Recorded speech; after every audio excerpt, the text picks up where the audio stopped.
Oui, effectivement, le témoignage de Philippe est extrêmement intéressant parce qu'à chaque fois, dans le domaine de la santé, on pense que c'est réservé toujours à une élite ou à des experts. Or, on se rend bien compte que les habitants, la population, chacun est usager de l'hôpital ou d'une structure de proximité.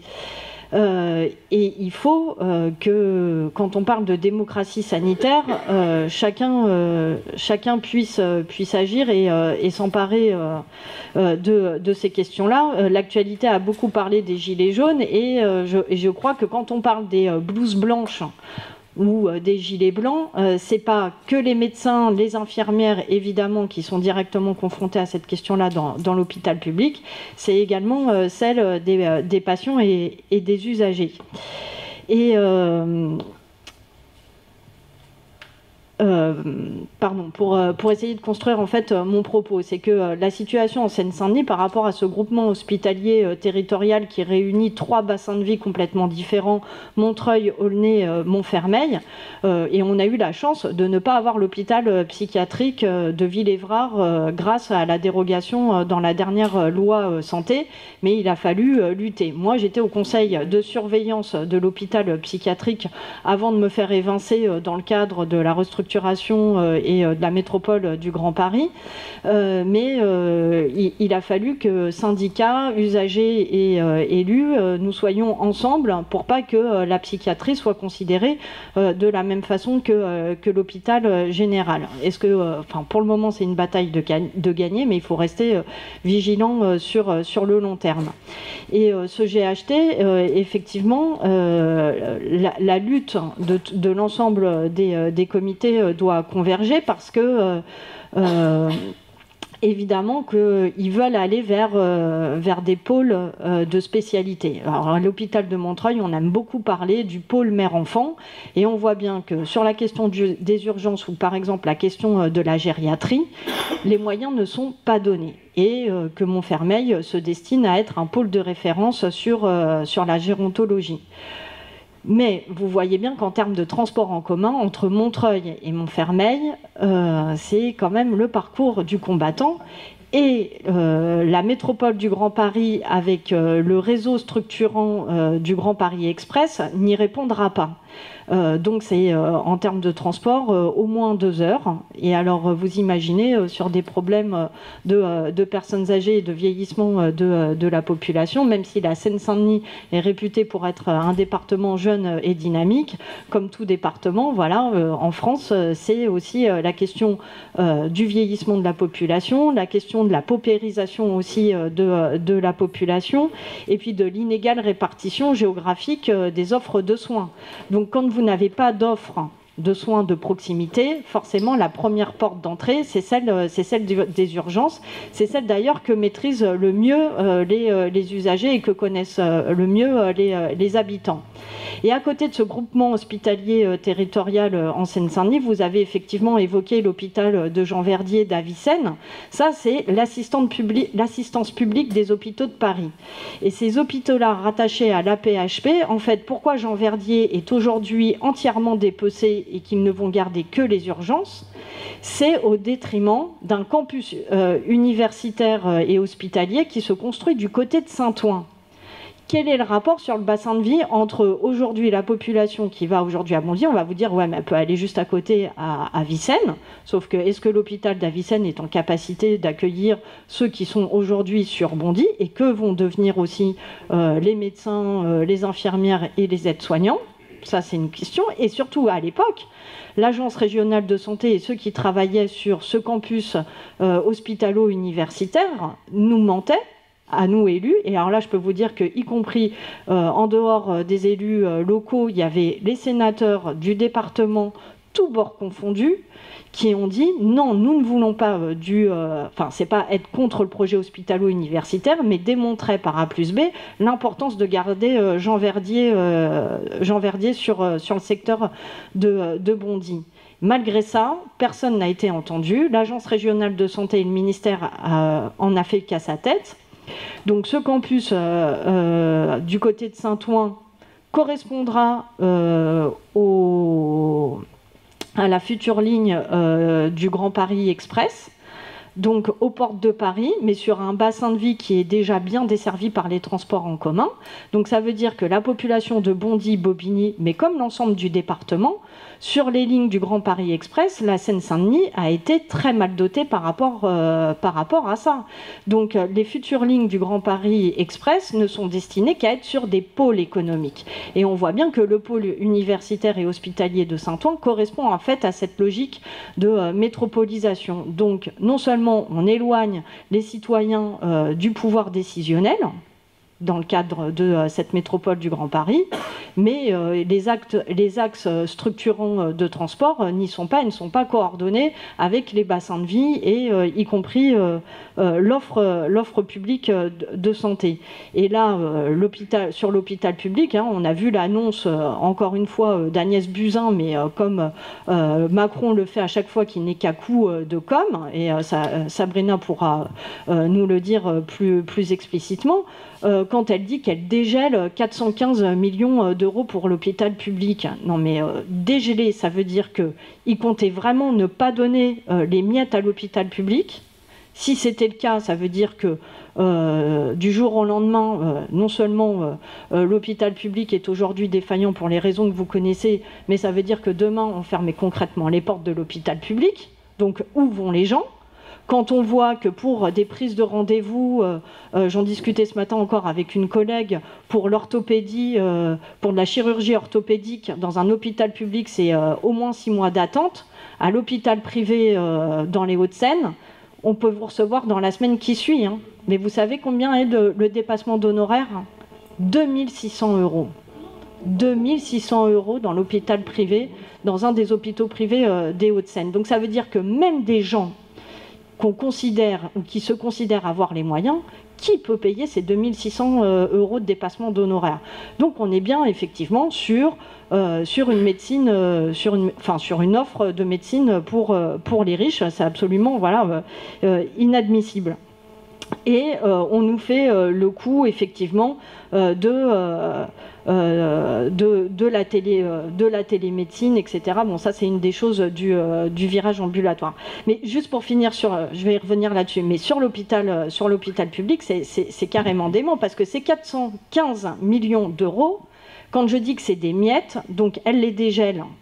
Donc c'est une première chose inquiétante, mais c'est une goutte d'eau, parce que c'est de plusieurs milliards dont on aurait besoin pour remettre à jour les hôpitaux publics de proximité. Quand on voit que le budget de la sécurité sociale se constitue de plusieurs milliards d'euros, vous imaginez ce que représentent les 415 millions d'euros, c'est-à-dire pas grand-chose. En plus, avec aucune réforme de tarification à l'acte, etc. Et la deuxième chose, et là je voudrais placer l'importance du service public de proximité et de comment une ville peut prendre en charge une politique publique de santé volontariste, c'est quand Philippe parle du virage ambulatoire. Frédéric Pierru a une expression de hôpital-aéroport. Effectivement, ça veut dire qu'à peine vous arrivez à l'hôpital, vous décollez à nouveau, vous êtes le soir même de retour chez vous. Effectivement, comment fait-on face au vieillissement de la population? Comment fait-on par rapport à la paupérisation? On sait qu'en Seine-Saint-Denis, les logements sont suroccupés, il n'y a pas l'espace, y compris pour avoir l'appareillage comme il faut, etc. Et c'est là où je disais, on nous vend la télémédecine. Mais la télémédecine, pour quoi faire? C'est un nouveau marché juteux, c'est ça, dans l'offre de soins qu'on veut nous faire aujourd'hui. Et en plus, ça participe quand même de la déshumanisation. Bon. Donc, sur ce virage ambulatoire, évidemment que la place des villes, et notamment à Montreuil, quand on a 5 centres municipaux de santé, prend toute sa place. Parce que les centres de santé municipaux, c'est une équipe de professionnels coordonnés, c'est le non-dépassement d'honoraires et c'est aussi la pratique du tiers payant. Pourquoi l'importance d'une équipe coordonnée?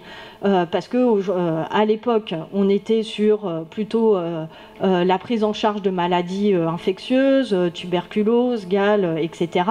Aujourd'hui, on est sur l'émergence et le développement de ce qu'on appelle les maladies chroniques. Les maladies chroniques, c'est quoi essentiellement? Ce sont les cancers, cancer du sein le plus développé pour les femmes et celui de la prostate chez les hommes.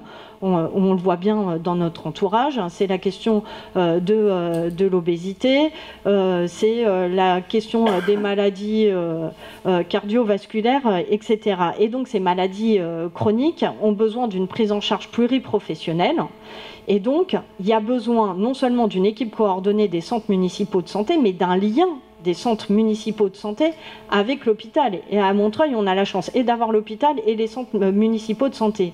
Moi, quand j'ai pris mes fonctions en tant que maire adjointe à la santé en mars 2014, aucun lien n'existait. Il y avait l'hôpital d'un côté, les centres de santé de l'autre. Là, on se dit, bon, on est sur le même secteur, il y a quand même des choses à faire. Bon, on a fait multiples rencontres, et y compris l'hôpital était demandeur de ça. Parce qu'il y a besoin de coordination autour du patient, voilà, pour pouvoir répondre à ses besoins de santé. Et moi, je suis très contente qu'on ait pu signer une convention de partenariat à la fois sur les formations entre ceux qui exercent à l'hôpital et ceux qui sont dans les centres de santé, qu'il y ait des échanges de pratiques, à la fois sur les lieux, que l'hôpital vienne dans les centres de santé et que les centres de santé voient aussi comment ça se passe à l'hôpital. Ça, c'est absolument déterminant. Et puis, les centres de santé, c'est des actions de prévention, parce que je prends juste le cas de la question de l'obésité. L'obésité, pourquoi j'en parle? Parce qu'aujourd'hui, dès le plus jeune âge, c'est un facteur déterminant des inégalités sociales et territoriales en santé. On a eu là la chance cette semaine à Montreuil d'avoir enfin eu une thèse universitaire d'une médecin qui a posé exactement, nous, le constat qu'on pouvait en faire, moi en tant qu'élu quand je me balade dans un quartier de la ville, ou les professionnels de santé. La réalité, c'est que quand vous venez aujourd'hui d'un quartier prioritaire de la ville, quand vous êtes collégien en zone éducation prioritaire, etc., vous êtes dès le plus jeune âge exposé à l'obésité. Ça, c'est un phénomène, voilà, c'est un marqueur social qui est absolument déterminant, et les différences sont flagrantes, c'est-à-dire que si vous avez une moyenne nationale de 5 à 8% d'une population obèse, dites-vous qu'à Montreuil, dans un quartier prioritaire de la ville, et un collégien en zone éducation prioritaire, c'est une moyenne de 30 à 35% sur certains quartiers de la ville. Et donc, ces inégalités-là, il faut absolument qu'on les prenne en charge, parce qu'on ne peut pas vivre avec une population d'un côté qui va bien et qui a, entre guillemets, les moyens de se faire soigner, même s'il y a de moins en moins, voilà, de médecins aussi libéraux. D'où l'importance aussi de maintenir cette offre de centres de santé, et ceux qui vont moins bien pour plein de questions, sur des questions de sédentarité, de malbouffe, etc. Au niveau de la ville, ce qu'on a aussi fortement développé, c'est la question de l'accès aux droits. Parce que quand vous êtes sur un département jeune, avec une forte population immigrante ou migrante, comme en Seine-Saint-Denis, la question de l'accès aux droits est absolument déterminante, parce que si vous n'avez pas l'accès aux droits, vous ne pouvez pas vous faire soigner. Donc nous, à Montreuil, et ce n'est pas toutes les villes de Seine-Saint-Denis qui le font, hein, il y a Saint-Denis, il y a Montreuil, et puis je ne sais plus quelle autre ville, où on a mis en place des permanences d'accès aux droits.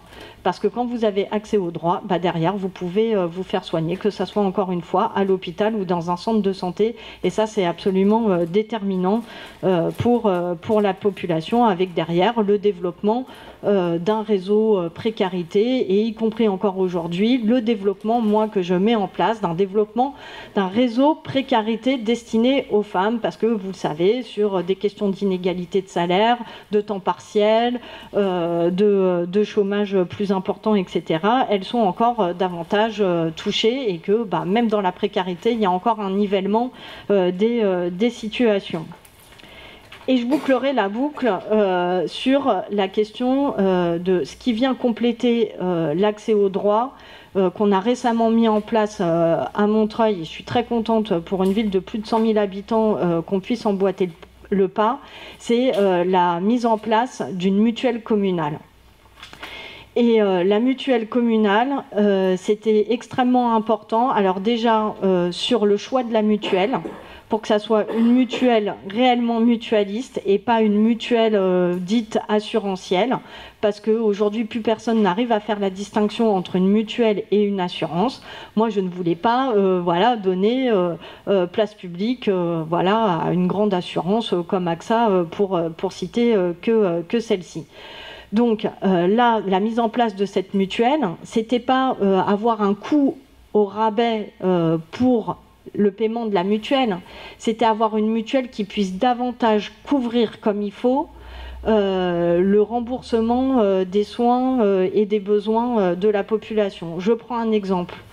Une femme seule avec 2 adolescents, si elle payait 180 € à l'année de mutuelle, aujourd'hui elle paye peut-être le même prix, mais la couverture ne va pas être de 200 ou de 300 € de remboursement, par exemple sur... comment ça, le nom m'échappe, hein, sur les questions de pose des bagues, l'orthodontie, merci. Sur l'orthodontie, mais va avoir une couverture d'un remboursement jusqu'à 500 €. Donc là, vous voyez que la différence, elle est extrêmement importante. Et comme on est dans le cadre quand même d'une élection européenne, pourquoi je dis que je boucle avec l'histoire de la mutuelle communale, c'est-à-dire que quand on parle d'hôpital à aéroport, où on ne vous garde plus, et de virage ambulatoire, tout ça c'est pour diminuer le coût sur la sécurité sociale et sur la caisse primaire d'assurance maladie. Quand on ne vous garde pas à l'hôpital, c'est 1000, 2000, 4000 € d'économie pour la caisse primaire d'assurance maladie. Mais qui prend en charge quand vous n'êtes plus à l'hôpital? Aujourd'hui, ce sont les familles principalement. Donc, à un moment donné, même quand les villes et les centres de santé, on prend en question ces prises en charge, même si on est financé par les agences régionales de santé ou des petits bouts par la caisse primaire d'assurance maladie, elles s'y retrouvent, hein, ça fait pas du tout... elles continuent fortement ces économies-là. Et le désengagement de la caisse primaire d'assurance maladie pose question parce qu'aujourd'hui, on voit bien que parfois, c'est la mutuelle qui rembourse une plus forte proportion par rapport à la prise en charge de la Sécu, à se demander même sur est-ce que la sécurité sociale sert encore à quelque chose.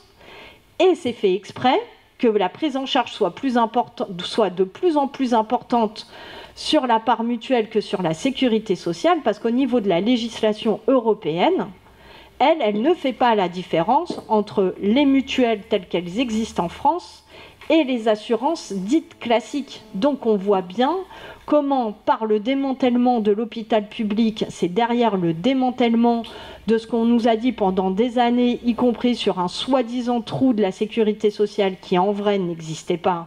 Mais bon, ça serait trop technique de rentrer là aujourd'hui sur ces questions-là. Et du démantèlement de financement de l'assurance maladie, on en vient sur la question des mutuelles et sur le principe même de la sécurité sociale. Donc ça veut dire que le choix au moment du 26 mai prochain sur la question des européennes, il est absolument déterminant parce que les questions de santé, en France en tout cas, on est encore une terre de résistance, on a un modèle de société français dont on est fier, dont il faut encore préserver même s'il a été fortement attaqué, et on doit servir d'exemple au reste de l'Europe parce qu'effectivement je pense que là-dessus, sur la question de la sécurité sociale et de l'hôpital public, on est le dernier rempart en Europe et le dernier modèle, et si la France elle cède, ça va être fortement compliqué, y compris pour les autres pays, de continuer à s'en défendre. Et c'est peut-être pour ça d'ailleurs que les gens dans les pays avoisinants, même en Europe, vont un peu moins bien qu'ici encore en France, quoi. Donc vigilance, et je pense qu'effectivement débattre des questions de santé aujourd'hui n'était pas dénué d'intérêt dans le cadre du débat pour les élections européennes. Et en tout cas, merci Thomas d'avoir pensé à cette question-là.